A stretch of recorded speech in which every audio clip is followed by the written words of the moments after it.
to another edition of the Magic Show. Now, I'm back. We got a huge boatload of spoilers to go over, so let's get to it. First up, the king is here. Yes, Brahma's King of Oreskos is clearly the money card of the set, bringing his own kitty cat parade to town, and this kitty ain't playing around. Get to attack. Commence firing positions. Attack. Brahma's is the second coming of Hero of Bladehold, and it's a whopping 1 mana cheaper, and if you don't think this is a big deal, the difference between cancel and counterspell, say what's up. This card is just pushed. It's the money mythic of the set. It's the card you want to open. You want to crack it in limited. You want to foil it out in EDH and cubes. The damn thing is ridiculous. It's just big enough to dodge Lightning Bolt in Modern. It kills a full turn faster than Lockstone Smiter in Standard. The tokens get to attack and block with Brahma's, and they have Vigilance, and it gets absolutely absurd with Spear of Heliod. I mean, you realize that Phyrexian Warbeast won a World Championship title, right? This is how far we have come, my fellow Magic players. And this guy, I would not be surprised to see this guy in Legacy or beyond. Hero of Bladehold saw just a little bit of play in Legacy, but this guy could fit right in. But how about another card that is just aching for Legacy action? Now that would be Spirit of the Labyrinth, or as Legacy players know it, I hate my brainstorm so hard right now, you just have no idea.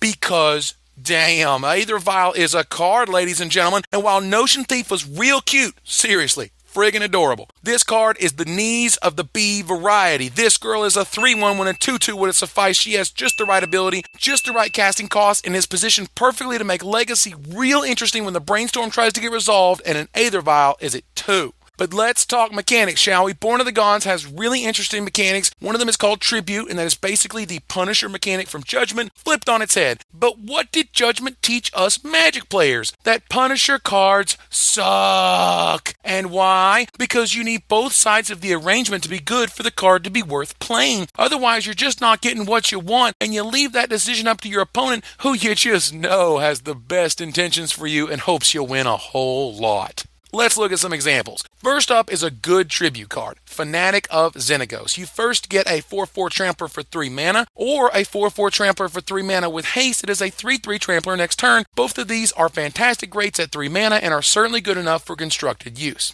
Now let's look at a bad one, Nessian Wild Ravager. This card looks all kinds of sweet. A 12-12 for 6 mana, a 6-6 that fights something. That's amazing, except when you don't get the one you need. You needed to fight that friggin' 5-5 your opponent had, and instead they just gave you a 12-12 they're going to chump block for the rest of the game. Or bounce it, or whatever. Here's another in Shrike Harpy. How would you rate this card? I'd say it falls on the bad side of Tribute, because if you get a 4-4 flyer for 5, that's great, but what you really needed to do was kill their only guy, and they'll never, ever let you do that. Ever. You will get your 4-4 flyer, and they'll remove it, or bounce it, or tap it, and then they'll just crush you with the guy you couldn't get rid of. This type of feel-bad awkwardness is rife in Tribute, and you should be well aware. Same goes for Oracle of Bones, which gives you a 3-1 haste for 4 mana, which is terrible, or a 5-3 haster that you can ensure they have removal, or a chump blocker for. The other set mechanic is Inspire, and this inspires me to tell you that this mechanic is a huge, massive, call Admiral Akbar because he needs to clean out the lint trap. Holy cow, these things are huge traps that promise an insane upside for what takes turns to make happen without a lot of tricks or luck involved. Want a good example? Check out Painseer. Dark Confidant, this guy is absolutely not. This little guy got all kinds of hype when he first showed up, and I think he's not very good at all. Why? Because Blood Scrivener can fool me once, but when you put a very conditional draw ability on a card that takes about 2 turns to even draw said card without some silly tricks involving Springleaf Drum or Paradise Mantle, you have gone too far. And how about a sweet one? Well, check out what is currently known as Sirens of Silent Song. Now that is a sick limited card. It has evasion, it has fine stats, it has a fantastic Inspire ability. Inspire is just not a constructed worthy mechanic, and it doesn't need to be, but it helps to recognize when it's great in limited and when it should stay far, far away from constructed. Alright, new mythic time. Xenagos, God of Revels, is insane. So sick, so good. I love it. This guy, he's like Fires of Yavimaya accidentally stumbled in some gamma rays and got all hulked out because it's a friggin' 6-5 indestructible whose ability triggers at the beginning of the attack step. This is very important because you can use him the turn. He comes into play, and he also makes your guys ridiculously huge. I can't wait to see him at the top tables. He is all sorts of juiced. Speaking of juicy, here comes the wave of Kiora crashing down. Her planeswalkerness finally unveiled. And what is the verdict? It's good. Yes, Kiora is a wonderfully fine magic card. Let's face it, she could have been 3 loyalty and would have been a lot more exciting. But sometimes exciting means unfair, and there's a real line that Wizards knows not to cross. I mean, sure, Jace the Mind Sculptor was exciting too, right? Anyway, you got your double explorers. She can protect herself, even from Mutavault, which is nice, and she needs a proper shell to operate efficiently, but what Planeswalker doesn't? Unfortunately, there's nothing you can do to stop her from dying from an errant lightning strike, but there's no doubt she will see top-tier play in some fashion. Now, how's about the other gods? Well, Finnax, God of Deception, is sweet. Seriously sweet. To all those who rock the millstones, grind the mines, glimpse the unthinkables, or hold funerals of the mind, this is your deity. He was built for you to love him. He was made to look like an unstoppable force with Wall of Frost and Triton tactics milling for infinite, and he will ultimately be a casual superstar who just might get there and constructed, but it's going to take a hell of a deck to get there, and good luck, you crazy deck builders on that one. Now, Afara, God of the Polis, that's some hotness right there. Combine her with old Ican has Bramaz, and she's all kinds of fun. Note her ability triggers each upkeep, a very important facet, not to mention the dozens of white and or blue creatures that have flash to trigger her. I like this god a lot. She is the most aggressively costed god in the whole set, and in just the right colors to abuse her the most. Manticore looks like some fever dream that went really terribly wrong. It's like Marrow's multicolored dream coat from hell or something. I just don't even. What is that? I mean, speaking of weird, there's Searing Blood, aka Cheesy Stigmata. You just try and get that image out of your head from here on out. I just dare you, all right? Now, your opponent's eye roll, I'm sorry, Thassa's rebuff, is a real card. It's fair because, Mono Blue needed the help, right? Well, check out the green one, Aspect of Hydra. What? This card will be an absolute blowout and limited and can provide some ridiculous bonuses. Yeah, I'd like to give my guy plus big numbers. Okay. And if you want to keep going, check out Hero of Lena Tower. Far too fragile for constructed, but exists for cards like these. Now, Bile Blight must be mentioned as it will be the premier removal spell of the format moving forward. Move over Devour Flesh. This guy is poised to eat Nightvale Specters, Pack Rats, multiple God Draw copies of Burning Tree Emissary. You know the old drop 4 emissaries and activate my Nykthos God Draw craziness? Well, I've got a little spell that needs to resolve while you got that Nykthos ability on the stack. Tromokratus is just awesome. It is an awesome magic card, people. Look at how fantastically put together this card is. Excellent cost, big stats, great ability, sweet trigger, and note, if your opponent has a guy tapped and 3 of them aren't, they still can't proc Tromo. Me and Tromo, we're so buddies. I call him Bromokratus. I'll let that one sink in.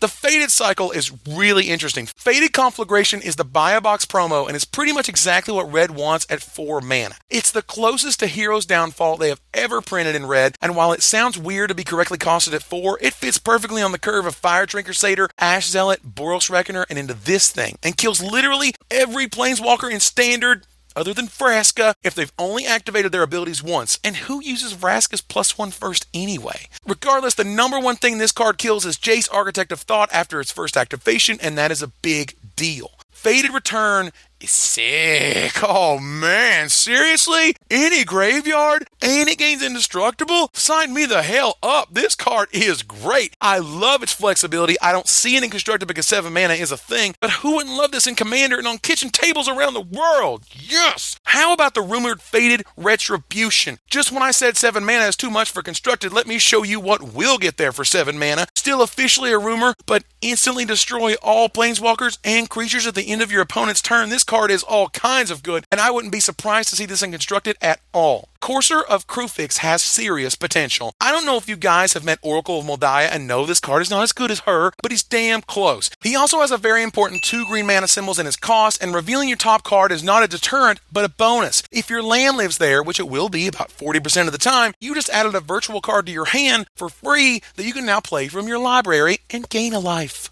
Yeah, definitely one to watch. You smell that? Oh, that's flavor cooking. You seen eye gouge? Oh man, catch it! The flavor is dripping off of it. Arguably, this set's chained to the rocks. Nothing is more evocative of flavor than this card. Kudos, Wizards. You killed it. And by it, I mean that Cyclops. And if you're gonna kill it, why not exile it? Guild is an incredibly cool and unique black removal spell that gives your opponent a little gold token, if you will, that lets you cash it in for mana. Sort of like Eldrazi Spawn, but, the next generation.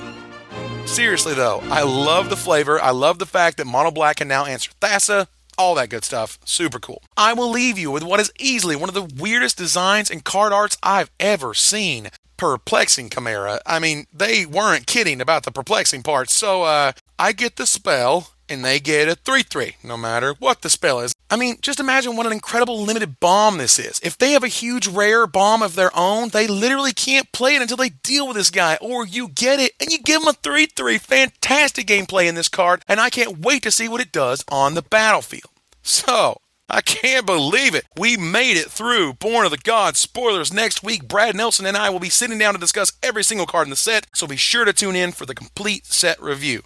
For now, that's all I got for the Magic Show today. I want to thank you guys for watching, for your patience as this show took a little longer than expected. Please like it and subscribe it, because you guys, you had me at hello. Until next time, Magic players, this is Evan Irwin, tapping the cards so you don't have to.